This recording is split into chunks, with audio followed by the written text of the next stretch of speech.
Okay, welcome to another episode of Warriors Whiteboard Wednesday. Dashi Miller here from Warrior Concepts and the Bujikan Mori no Tora Dojo. So this week we're going to take a look at our kamae in light of flinch response. Okay, so one of the concepts, or well, at least words, right, that are bandied around a lot within the art of ninjutsu, especially in the Bujinkan, is this term natural, right? In Japanese, shizen. Okay, so we've got natural response, natural body movement, all those kind of things. Um, and while I know folks are working on what they think they should be working on, right? They're working on being able to move the limbs the way they normally move, and or the way they're wired to move, and how to more effectively walk and better balance and those kind of things, which is all fine. But one of the things that I find is that people tend to focus on the part of the training where the whoop ass is happening. Okay, and what that means is they're working on the part, the cool part, right? The takedowns and that kind of thing, right? He's going to throw a punch, and I'm going to do this, and so they're training from the perspective of perfect action, which is great. Okay, but there's a problem. Okay, and that problem is that we human beings come already preloaded with a bunch of hardwired mechanisms. Okay, and so these are preconditioned reflexes, right, that allow for safety, survival. I call it the natural human defense mechanism. Okay, your emotions are a part of that. Okay, but there are also things like this flinch response.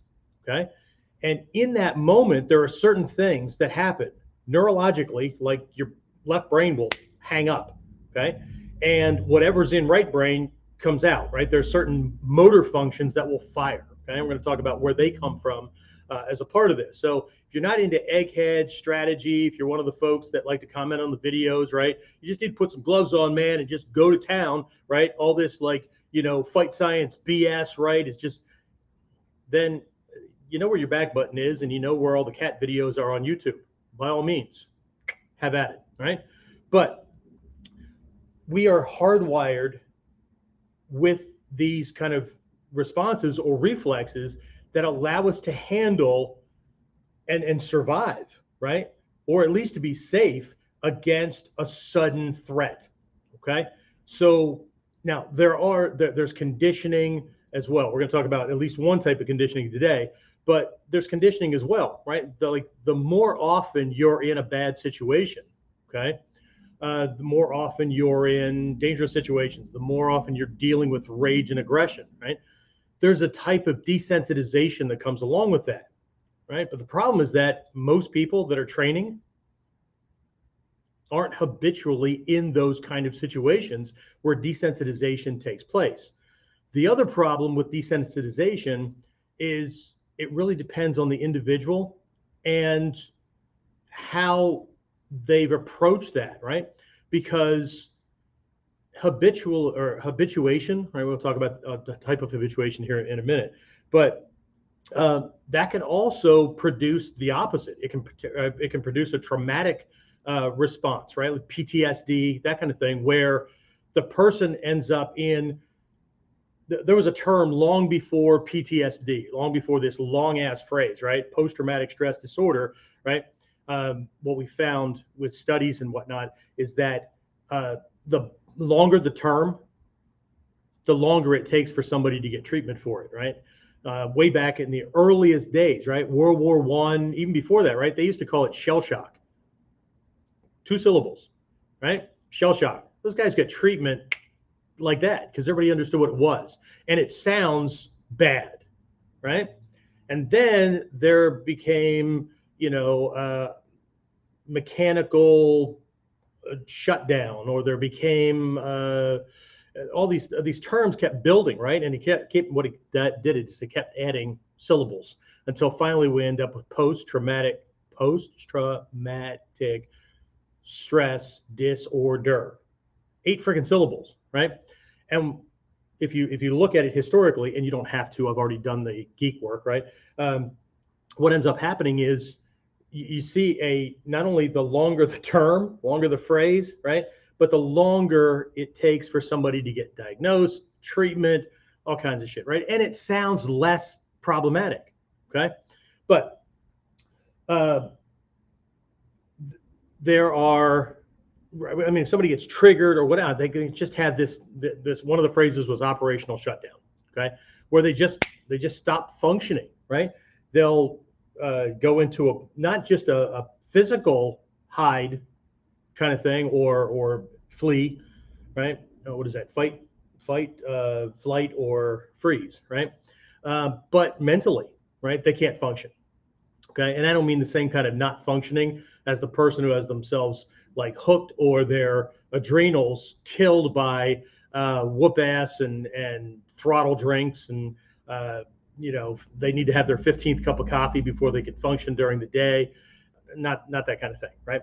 But anyway, right? So, but there's this conditioning, right? There's two types of conditioning. We'll get to this in a minute, right? I didn't have enough space on my board today for most of this stuff.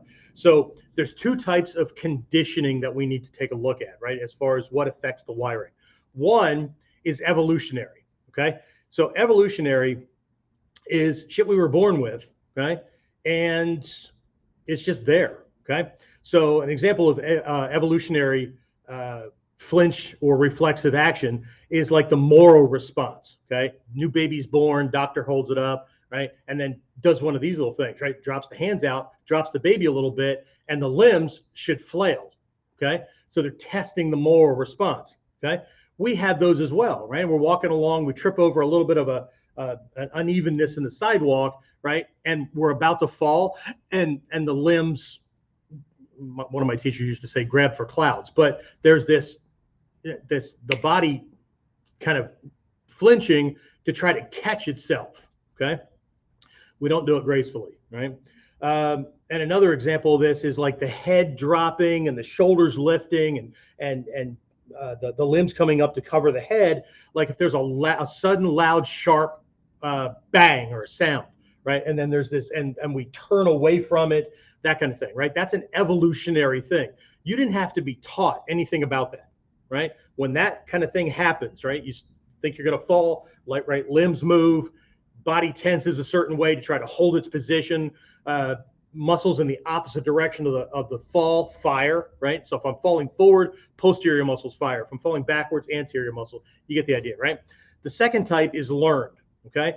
And so learned are things that you've had to experience or see happen. It had to come into your reference, okay, for it to be recognized as a threat, okay? And so examples of this are like the sensation of heat that causes you to pull whatever the limb away is, right? But as a baby, as a child, right? First time you touch one of those things, it's just a sensation, right? And then there's the pain. And then we pull back, we go through the crying process, whatever, right? But from then on, anytime we feel a sudden heat or a heat intensity kind of thing, right, there automatically there's this thing. We don't have to think about it. We don't have to go, that's hot, right? We've learned to pull away. We had to get hit in the face with a baseball or any kind of ball before we realized that shit hurts, okay? So now something flying at our head causes us to do that kind of thing. We had to get cut or see somebody get cut or recognize the danger of a gun or whatever. And now somebody brandishes one of those things, and that causes the head to whip around, causes the body to move a certain way, right? So this is a learned response or learned conditioning, okay? So secondary problem that we have is that most self-defense and martial arts training assumes that we're going to have a fully aware mindset, and ignores the flinch response, right, as a critical piece, right, of the reactionary and response training. It's not in there, okay? Even when people are sparring, okay? You can see it, right? As soon as the padding goes on, as soon as rules are in place, all that kind of stuff, right? Or now, the longer somebody does it, desensitization can get kicked in, right? Or they're just a mean-ass motherfucker and they're just okay with getting hit, okay? That's a different neurological process. We're not dealing with that today, right? So, but the problem is that it's not there. It's it allows for when it happens. Now, it's not that it doesn't happen when these people are doing their training, okay, especially sparring or kumite or whatever. It's not that it doesn't happen, but the controlled paradigm, or it's just allowed to happen, and then I don't know, people write it off, or they just go, well, that's just a part of a fight, man. Yeah. So if it's a part of a fight, or if it's a part of an attack, then what can we do about it? What can we do to minimize effect? What can we do to reduce latency gaps and things like that? Latency means we're late, right? Time gaps. Okay. So the short of this thing, and I'm going to draw this very, very quickly up here, right? The short of this, you could read the long geek papers and stuff because lots of studies have been used for these. And I'm going to toss a couple of different phrases around. So when you go, if you choose to, when you go and do your Google research later and figure out how this stuff works and whatever, right? A lot of it's really boring, okay? But some of us go ahead and study it, okay? But the short of this is that you have, I'm just going to make a little circle here instead of drawing things. You have this really small part of your brain that's at the top of the brain stem, a little bit forward and whatnot, right? It's called the amygdala. I'm just going to write AM, right? Amygdala, right? Not amygdala, right? So we're not talking about a princess from Star Wars or whatever, right? So the amygdala is your sentry, right? It's the guard at the gate, okay? So your amygdala is wired for both of those types of danger perception, okay? And based on both the evolutionary and the learned, okay?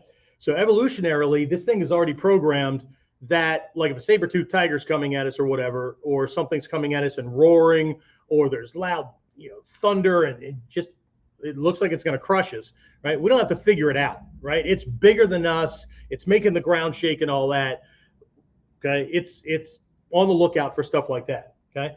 Now, it's a huge problem in socialization, okay? And our training has to get back more in touch with some primal things, okay? Because socialization dulls the senses, okay? And so we assume, right? I'll just walk out across the, just cut across the crosswalk or whatever. He's going to stop because insurance is too expensive or whatever. We never, because there are these laws in place, because people have taught us certain things, whatever, right? We make these assumptions that he's going to stop us because the consequences are jail, ticket, whatever, right? Whatever, right? But we never give any thought to the fact that he might be on the cell phone, he might be having a heart attack and blanking out, whatever, right? And so he doesn't have control of the vehicle, and or he's a freaking psychopath and he's looking to run down somebody today because he's having one of those, I'm gonna take as many with me as I can before I go kind of days, right? So it desensitizes us, and then we let a bunch of shit go, okay? And hopefully at some point, either in your training or reality, you get punched in the face once or twice and it picks that primal gear back up. Otherwise, right, the rules will protect me. But either way, right, this thing is hardwired with the primal things, right, the things that we came hardwired with evolutionarily. But the amygdala also gets wired with these learned things as well, okay? So not a physical self-defense thing, but a self-protection realm kind of thing, right? If I've been poor before and I am terrified now of being in that condition, right? I have told ego, which then informs this little primitive button in my brain, that anything that risks financial, right, issues or anything like that, right, requires immediate action, right? So heart starts beating faster, all kinds of crap, right? So those kind of things get wired in as well, okay? So now the sentry is on the lookout for any of those things that are going to violate what I'm worried about, okay? And they become subconscious, unconscious, okay?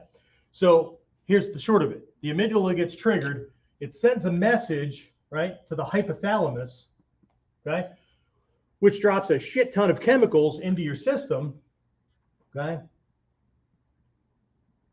which causes fight, flight, or freeze, Okay, we call it the adrenal response. There's all kinds of names for it. And actually, people lump all this stuff together. Okay, research has shown that we can look at two of these singularly. The fight part, okay, it's a completely different reflex. Okay, it all gets lumped together as an adrenal response. And then we're only going to take a look at two of these today. We're going to take a look at kami as its approach on the fight side, so we can do it more effectively. Right? I know I just spewed a whole bunch of stuff out there, but hopefully this helps.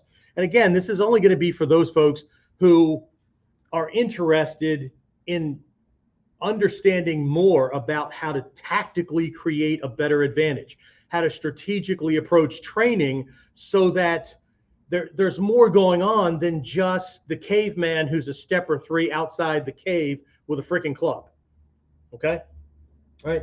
So anybody's just interested in learning as many moves as possible or tricks or whatever, what we're looking at here today is how do we take something that we can do little to nothing about as a mechanism, but introduce training that allows us to use it in our favor instead of ignoring it, thinking that we got all of our shit together, and then something really bad beyond our foresight or beyond our capabilities pops up suddenly, and our system just, right, as one of my teachers used to say, there's assholes in tin cups and shit's flying all over the place, but nothing is effectively happening. Okay, that was actually a study that came out of the Vietnam War. Okay, where they found that only 20% of a fighting force, okay, and this is a well-trained fighting force, only 20% of a fighting force returns effective fire in an ambush or in a firefight situation. Okay, so what are the other 80% doing? In a fetal position, they're pissing themselves, they're doing a spray and pray, running out of ammo, they're panicking and standing up and running, so they're drawing fire, all that kind of stuff. 20%. Okay, so that 80-20 rule, man, just keeps freaking popping up and haunting us. Anyway, all right, so we got that. Okay, so again, there's this problem where it's missing, right? One of my teachers, quick story, one of my teachers, Shnushi Malmstrom, way back in the day, we used to deal with this stuff all the time, right? And he would always bring up, right, perceptual gaps and things like that, and that flinch response, that when something happens, whether it's, and usually it was an ambush kind of thing, but when it happens, your left brain takes a freaking vacation, okay? And then you're left with whatever, okay? Whatever's in your right brain, whatever's in your subconscious storehouse is going to pop forward, okay? So if you have not trained well enough that becomes your new instinctive response, it doesn't matter what you think you know, what matters is what comes out, okay? So often we'll do drills in the dojo here, and we'll pick up speed, we'll hit that comfortable ceiling, and then we'll go just beyond it, because what we want to see is what the kami look like, or what the move looks like, or whatever, under that control, not under left brain's control. You know, that part of us that thinks we're just all that in a bag of fucking microwave popcorn. Okay, well, anyway, so, but we want to push it, because as soon as we push it and we recognize what's there, given that things will be a little rough around the edges in a real situation, once we see where things are off, then we can look at that and go, shit, I need more practice with that kami, with that move, or whatever. And it doesn't matter how bored my ego gets. It doesn't matter how much I want to throw up, because God, if I do that move one more time, right? Because ego wants to be entertained, right? So, but we go back and we just drill that until when we're startled, the startle response looks more like that Seigan or whatever that position is we were trying to create, right? Because we're trying to get this shit wired where it matters the most, okay? What will we be doing? In a couple of recent Whiteboard Wednesdays, I talked about getting that stuff in muscle memory, so it's the thing that comes out, right? We talked about perceptual gaps a couple of episodes back, right? And when there's that perceptual gap, right, your left brain takes a freaking vacation. It'll be back when things are calmer, okay? So whatever comes out of right brain, right? What we want to come out of right brain is what we want to be doing during that mental breakdown, so to speak, that stall, okay? So kamae is the thing that we want to come out. It's the thing that will bridge that gap, as long as your gap isn't, I don't know, 10 minutes or 2 minutes or whatever, given that the average self-defense situation is over in 2 to 10 seconds. Okay. Not 2 minutes or 5 minutes like these freaking sport fight rounds. If it lasts that long, dude, you're losing fast. Okay. So, or you're in a damn firefight and you better have team members and you better be conserving ammo and. All right. So, all right, let's keep going. All right. So, again, one of the biggest things Yoshitoshi Malmstrom pointed out was that training needs to be reducing the stall moments. It needs to be reducing these gaps as far as possible, with the understanding that you're never going to get rid of it. Okay. We're going to talk about some times, millisecond times, for flinch responses and how things happen. Okay. So a lot of people like to say, well, in a real fight, I would, we're going to take a look at some body parts and when they activate, how fast they activate. And we'll also take a look at how long it takes for your left brain to process something to consciously fire motor skills. Okay. All right. So, but first, let's take a look at several different types of flinch responses. Right. There's been lots of studies done around this stuff. There's actually a couple of self-defense programs that are based around these things for law enforcement and whatnot. But we're going to take a look at 3 flinch or reflex types. Okay. Now, most of what we're going to be talking about here is time-based things. Okay. So we're going to start with the most critical, as in it's an ambush, right? You didn't have time. You're late in the attack paradigm. Okay. And the system has to do something, right? And then we'll move from there closer to, I have more control. I've been alerted to things. I'm on the lookout, that kind of thing, but shit can still go sideways. Okay. All right. So the first one, right, is the primal flinch. Okay. The primal flinch is indicative of the head dropping. I call it the turtle movement, right? The head drops, the shoulders lift, the body turns away from the source of danger, and the limbs come up to protect what my teacher used to call the control center. Okay. So you got that controller in there pushing all the buttons and stuff, right? So we need to protect this. Okay. Of course, there's other life-sustaining systems, but we also need to understand in our training that we need to be willing to turn less critical pieces toward the danger to protect the life-sustaining systems that run right down the center of the body, right? From side to side on the head, down the core to your crotch, but you have to include the femoral arteries in the legs. But okay, straight down the core, that's where lungs and organs and your brain and all that kind of stuff are. Okay, so you start looking at kamae, look at how the kamae are already preset to protect these things. All right. So anyway, primal. Okay. So this, right? This, we are late. Okay. So it's an ambush. It's a sucker punch. It's one of those kind of things, right? Where it suddenly just like comes out of nowhere. In Isuka Sensei's dojo, okay? And in Shoshi Malmstrom's dojo and in our dojo, whatever, right? Black belt training, if we're not working on a specific kata from the historical thing because we need to learn it, right? If we're looking at defending against a punch from just a normal situation, right? Okay, we're going to be standing in Shizen, okay, at normal conversation distance. Let me back up here just a little bit, right? And then the attack looks like this. It just goes. There is no like, get ready. Are you ready? There's no, right? We're not putting all this extra distance, right? It's that Chino Kata Sanshin arm swing, but from right here.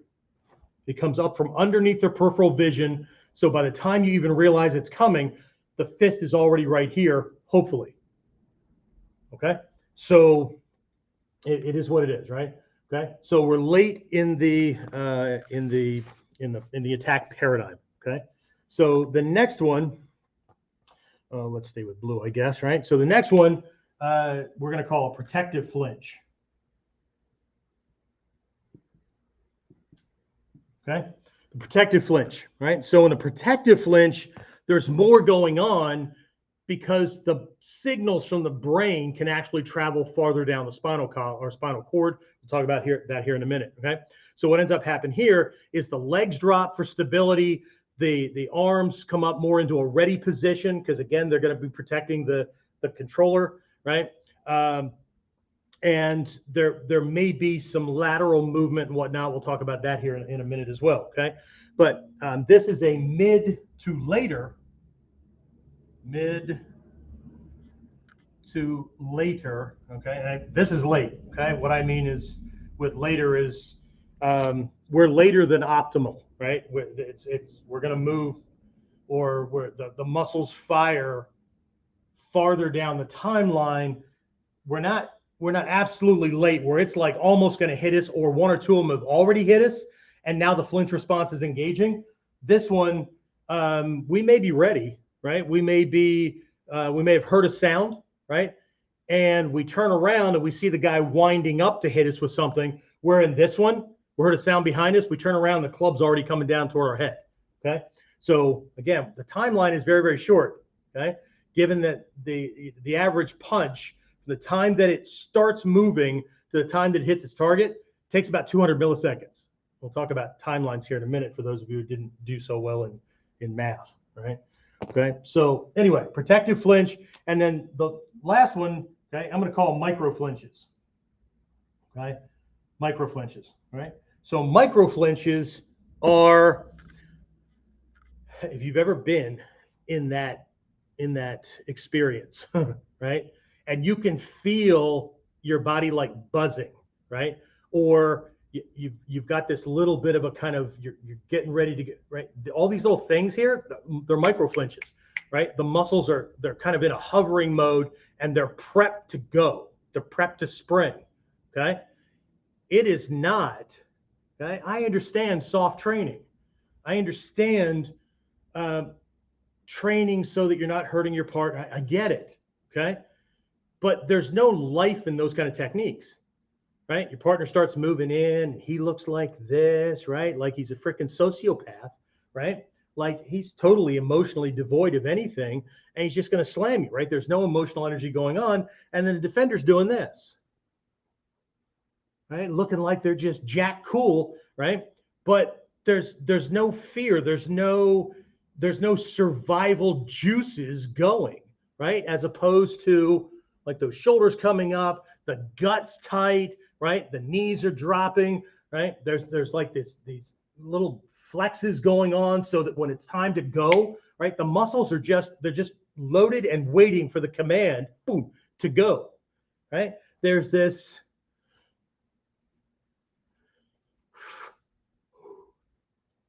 okay? Bullshit, right?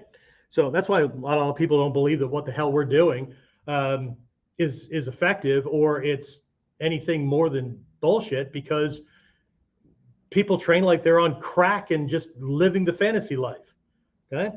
So anyway, right? So what we're looking at with this one is, I'm going to call this ITM, right? We're in the moment, right? Okay. We're in the moment of an attack paradigm, right? We've been alerted to the danger, right? Something could happen at any moment. So we're tuned in, turned on, that kind of thing.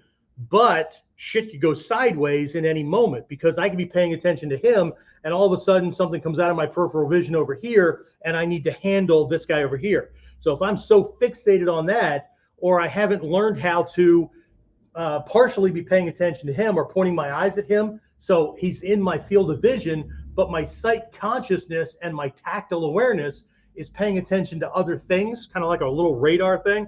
If I'm not doing that, then somebody can get the jump on me, going to cause one of those little mental stalls, and then, right, now what, right? My brain goes into searching what's happening, how did it happen, what do I do next, where's the escape route, all that kind of shit, and then you're, okay? Anyway, right, so let's do this, right? I'm not putting it on here, but I've got a couple of notes here for you, right? Let's take a look at a couple of body parts and some studies that they've done based on the body parts flinch response. Okay, they call it a latency response time. Okay, that means the gap between when the sense receptor, eye, ear, tactile, whatever, picked up on the impulse and the muscles fired. Okay. Now, I don't have the jaw on here. It's actually your fastest one.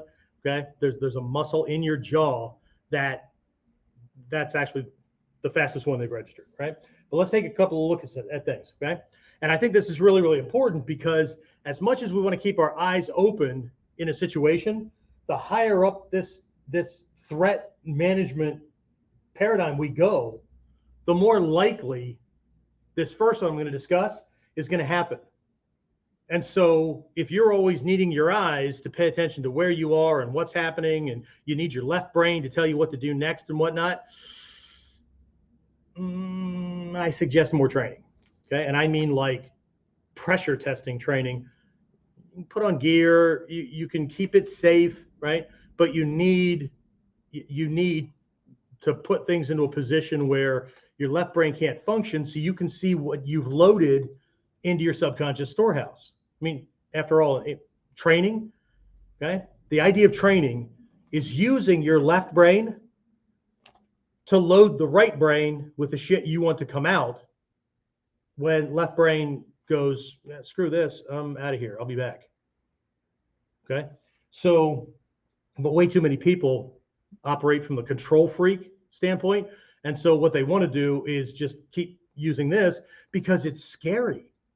That's scary. Yeah, no shit, right? That's why we want to avoid it at all costs, okay? But as one of my mentors likes to say, embrace the suck. Because if you need to be there, this is going to mean absolutely fucking nothing, okay? All right, so couple of body parts and their latency response times. Eyes, okay? From impulse, from the time you recognize the threat until, right, the eyes blink. Okay, it's a blink response. Okay, up here, there's a shit ton of blink responses. Okay, so if you ever see like pictures and things like that, when this kind of training is going on, almost always the responder is their eyes are closed. They're in a flinch response. Okay, so it takes 20 to 40 milliseconds. Okay, that's it'll within 20 to 40 milliseconds, the eyes the blink response happens. Okay, the eyes close. Right. So as a baseline, a quarter of a second. Okay. 1 second, 1/1000, 25% of that. Okay, is 250 milliseconds. Okay. So see how fast you can blink? Holy shit. Right. Okay. Your head is the next thing to move. Okay. It will move in, at best, 60 milliseconds, at slowest, about 120 milliseconds. So we're still a 16th of a second to an 1/8 of a second. Really freaking fast, right? The neck follows next, right? It moves, the latency time is between 75 and 121 milliseconds.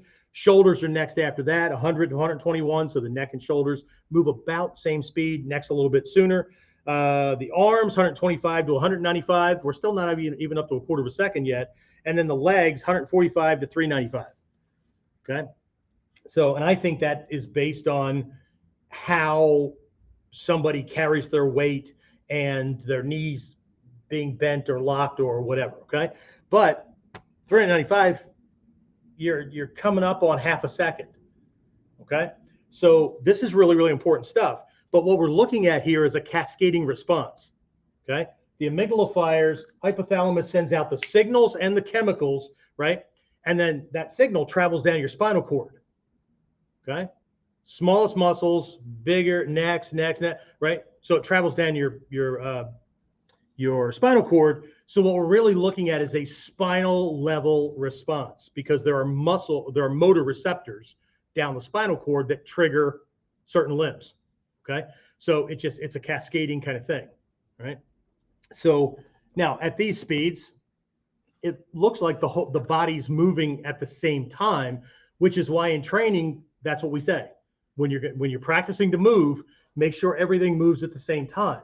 But what's actually happening is the head's pulling away from them and the shoulders pulling away. okay? And if you don't have these little micro flinches going on in the legs, like you're ready to go, this is going to happen as opposed to moving, right? Your core needs to be tight. So if you tighten your core, when your shoulders start to move, it's going to pull this, and then that starts to pull your hips and legs, okay? Again, not here to tell you how to train. I'm just pointing out the science, okay? All right, so what's the solution, right? The solution is to understand how our kami, right? Our kami is the thing that we need to have better than anything else. And we need to have it ready to operate during the flinch responses, especially during the neuro gap where the left brain takes a vacation. The kami is what fills in that space, okay? We're going to take a look at how those kind of things happen with the limbs and all that kind of stuff, okay? So we need to understand how our kami are the answers to handling these threats and are designed to work with different types of reflective or reflexive actions, okay? But we have to train to understand, prepare for, and use them, as well as minimize the effect they can have on the brain's attempt to figure out how to act, okay? So if I don't care how we're training, I don't care how good it looks in the dojo, pressure testing points out what those gaps are going to do to you, okay? So there's two types of training, okay? Two types of response training that we need to look at, okay? Let's change colors here, right? So the first one is escape response, okay? Escape response, okay? So escape response is everything from, right, that primal and protective kind of stuff up here. What the limbs should be doing, how the body needs to be moving, that kind of thing, right? And then, I already mentioned this earlier, right? There's habituation. I know it's a big scientific term, right? Habituation could also be called desensitization, okay?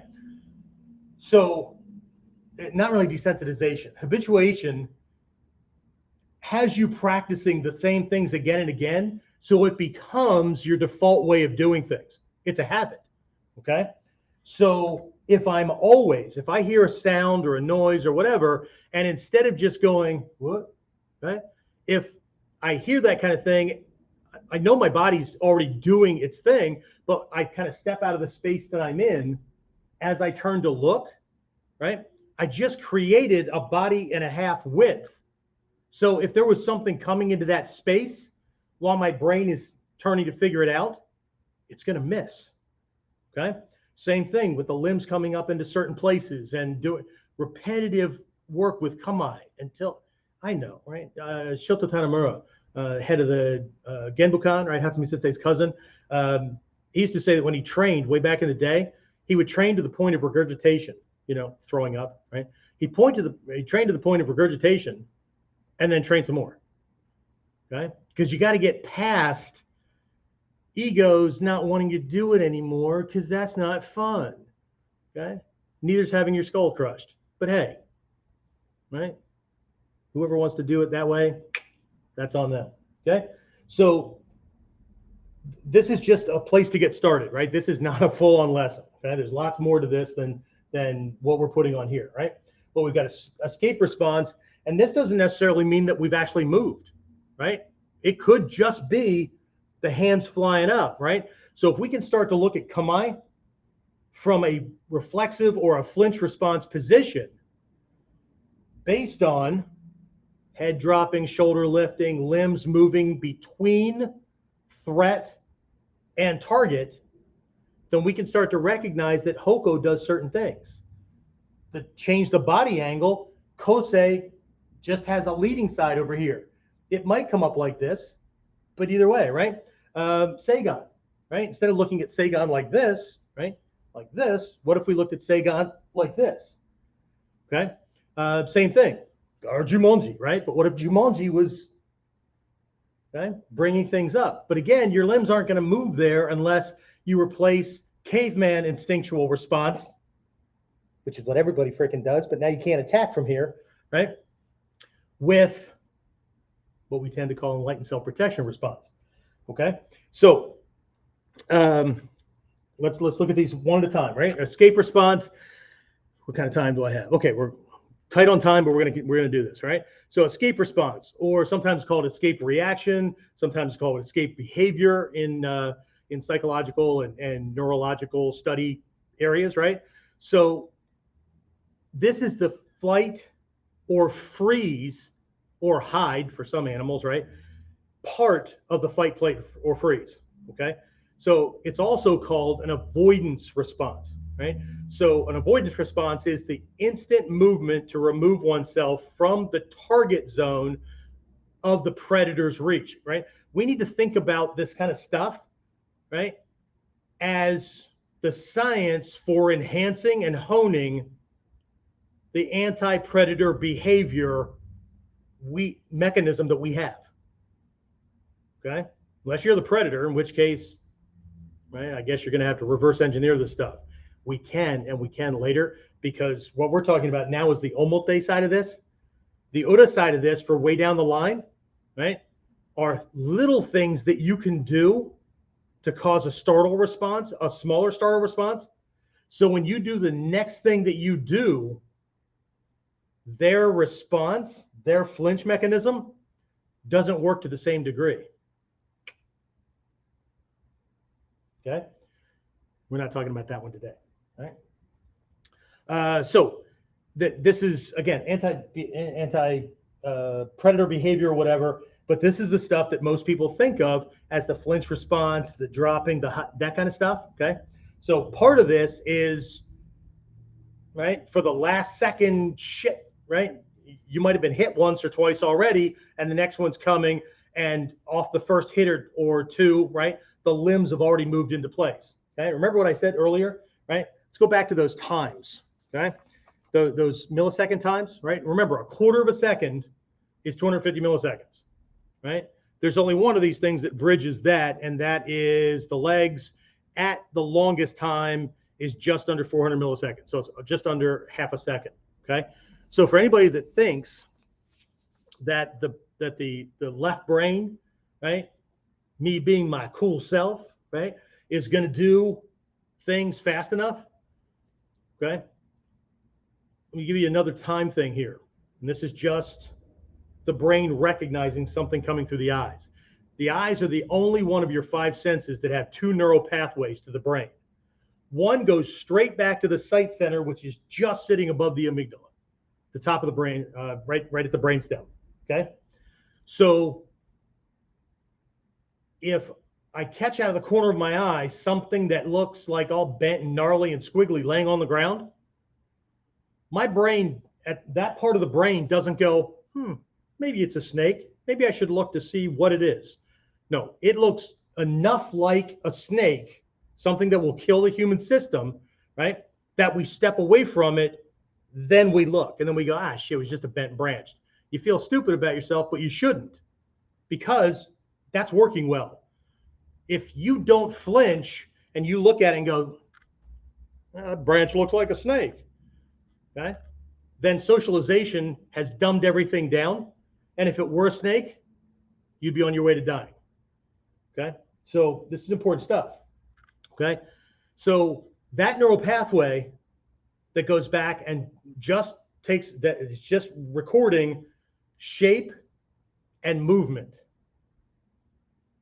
2 milliseconds to start firing muscles to move. 2 milliseconds, right? The jaw is 14. Okay, now I'm just talking about the brain sending things down to start firing things. Okay, second neural pathway goes there and then loops up past and through the higher brain functions to identify it, recognize it, apply a label to it, and then decide what to do. Okay, 250 milliseconds. How much is 250 milliseconds? It's a quarter of a second. So everything you're doing is hedging your bets that your left brain is going to control everything. I wish you well. Okay? Not saying it won't. Not saying it hasn't worked up to this point. But the whole format of what we're doing here is to give you a greater advantage. If you don't want it, well, fuck. Okay. Anyway, all right. So habituation are learned responses that allow and determine how close I will allow the other person, right? Potential threat, whatever, how close I'm going to allow them to get to me, right? So I don't. So the sudden, right, reflexive triggers or whatever. So it doesn't trigger a flinch response. Okay. So it doesn't trigger a survival response. That's why we're always talking about the kukan. That space of potential. I'm on the perimeter. I don't get any closer to than the edge of that. And that is, I need to step into it to tag him. He needs to step into it to tag him. And I mean the leading side of my body. So if I'm in Seigan, the tips of my toes and the tips of my fingers are what's on the edge of the kukan, not my brain and my heart, because this is already inside the kukan. Rule of the kukan, you don't put anything inside of it that you're not willing to give up for the rest of your life. Okay? So that now puts us out here where we've been alerted to danger and these things can operate. So our response time is going to be faster. It's going to be more controlled, right? It's going to do its thing. We're going to have some of this going on, but hopefully we're avoiding all this shit where your kamae is going to fall apart and you're just going to go full on Joe Schmuck who's never trained. Okay? I warn my students all the time. There's nothing that's going to ever feel worse than spending all this time, effort, and for most of us, money, right? And practice and all that, bruises, whatever, right? To do all this training, and then when the real shit happens, we respond just like everybody else who's never done any of that. There's a waste of time, effort, and money. Okay? So anyway, right? So 2 types of training, paying attention to what we're doing, all right? So let's take a look at kamae, okay? So kamae responses, okay? So again, I don't have enough space on here, but we'll just work with these, okay? So 2 types of kamae responses, right? If we look at our kamae and we start to recognize how this happens and what this allows us to do with more control, but how it still works, right? In the primal protective, in these 2 areas right here, right?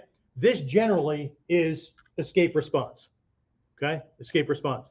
So we're looking at things like hoko, right? Something comes at us, right? And the arms come up, that kind of thing. Body leans away. It takes advantage of those things. Does that mean that we can't use hoko here? No, of course not, right? But it's perfectly wired for that. So it's great for that kind of training. Same thing with Seigan. I already demonstrated that, right? Okay, so we're looking at the protective, right? Moving out of that space, fending actions, right? That shoving, pushing, retraction kind of thing, right? And like even kosei, those kind of things, right? We pop into that position because this one has knee bend. This one involves more of a tensing up. What we want is things moving up to control or to cover while sinking below for stability to prep for that attack. Because the ideal position is covered against as many incoming attacks as possible to minimize impact. Not going to catch them all, especially in here. Here, you're probably getting hit. In here, you want to catch as many as possible, knowing that you won't catch them all. Here, we want to minimize access and all kinds of stuff, okay? So from here, right, we're looking at primal, okay? Primal protective. This one, right, we're looking at ichimonji, we're looking at jumonji, we're looking at hira, that kind of stuff, where and a whole bunch of other kamae, including the ones I named for up here, but you need to make sure that you're ready to move, right? We're not high on crack right here. Well, maybe high on crack is like this. We're not like, you know, we just smoked 2 doobies and like we're, okay? It's just not, it's not the way most people are going. There's a time for that kind of training, like especially if you're like uber hyper or you're a really tense person or whatever, and you have this herky jerky kind of, you always default to strength and caveman kind of things, then okay, there's time for that kind of training because you want to train your muscles to relax more than you already experience as relaxed. But it's not the same. Never confuse, okay? Because that's not what the scrolls mean by relaxed energy. That's dead energy. Right? I know it's not like this, but that's if you have to gear up to move, then you're on the opposite side of center from 2/10. Right? You know, 2/10 are, right? TP and a wigwam. Anyway, all right, so that's my joke for the day. All right, so let's look at 3 tactical elements of a proper kamae within the context of the flinch response. All right, and then we're going to wrap this up for the day. Okay? Where the hell's my green? There it is. Okay, so first one is arm positioning. Okay, we're just going to look at the arms, okay? Because one of the differentiating factors between kamae and dachi are postures and stances is what they're named for. Dachi, okay, if you've ever done karate and those kind of arts, right, where you had dachi, nekodachi, right, those kind of things, right? They're named for the position of the legs. They're named for the position of the from the waist down. Kamae in all the arts that use that, including Aikido and a bunch of these other ones, right? Or certain types of Aikido. Anyway, right? Kamae are named for the position of the upper limbs. In Ninjutsu, it expands beyond that to the whole body. It's still named for the position of the limbs, but it's not just here, right? Not just this kind of thing in the upper body. It's the whole body. And when I say the whole body, I mean the 3 bodies. Okay? So not this class. Anyway, arm positioning, right? So here's what I want you to take a look at. With rare exception, including hira, hachimonji, those kind of things, right? In these kamae, okay? What I am doing is setting myself up so he must punch over, under, or past at least one of my limbs to get at my targets. So it's like an open trapper's trap, you know, the ones with claws, that kind of thing, right? It's a trap, okay? He has to punch over or under or past at least one of my limbs. So now, and this is what happens with this micro kind of thing right here, right? What can happen if we don't train for this is we can be ready for a thing, but then the suddenness of an attack or his rage, that level of intensity of his rage coming in or whatever, it throws us, right? And things can change, okay? So if I'm in kamae, right, and all of a sudden this shit happens before I thought it was going to happen, the rage or whatever starts to trigger these flinch responses, or a bead of sweat rolls down, it pops into my eye, it causes me to flinch, right? And he takes that as the moment to come, okay? And all I see is a blur coming at me. My limbs will do what they are wired to do because they're wired to do it. So if I'm in a position that forces him, watch this, okay? It's still here. This is not this. This is not this. This, not that, okay? So when the limbs do what they're going to do, okay, a block happens, okay? The flinch response happens, and the movement that happens so fast, my left brain didn't even have time to know it was happening until after it happened, okay? But what I needed to happen, happened. Proper kamae, arm positioning, okay? The reason the feeling in Jumonji no kamae is no matter what you throw at me, I can handle. Anything you throw at me, I'm okay with. Because both arms are in position to block in 4 different quadrants. Okay? You're covered as opposed to, okay? People are expecting that they're going to be able to do this to parry things when your arms and your limbs are, they're going to be doing that because you're wired to control or to protect the controller. Okay, so arm positioning. Next one is body positioning.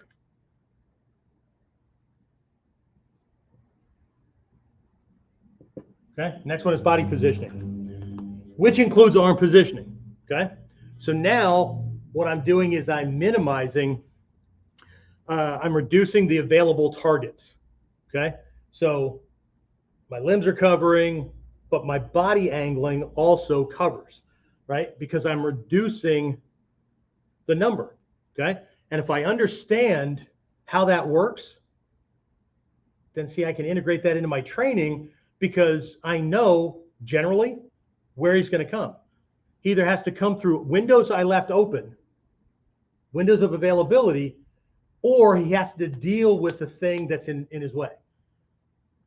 And if I'm not training for all of those, regardless of whether it's a fucking kata on the scroll forward or not, okay?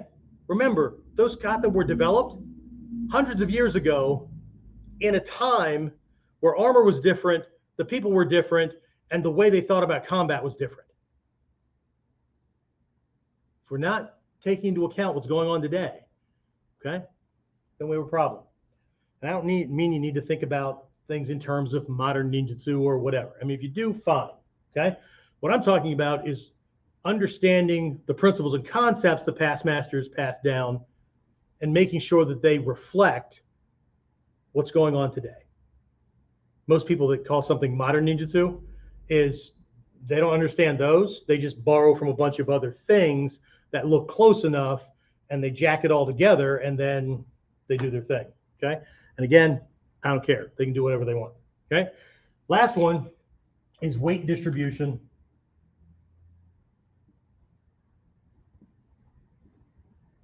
Okay, weight distribution, balance, right? And energy. Okay, remember I said the three bodies? What's your spirit doing?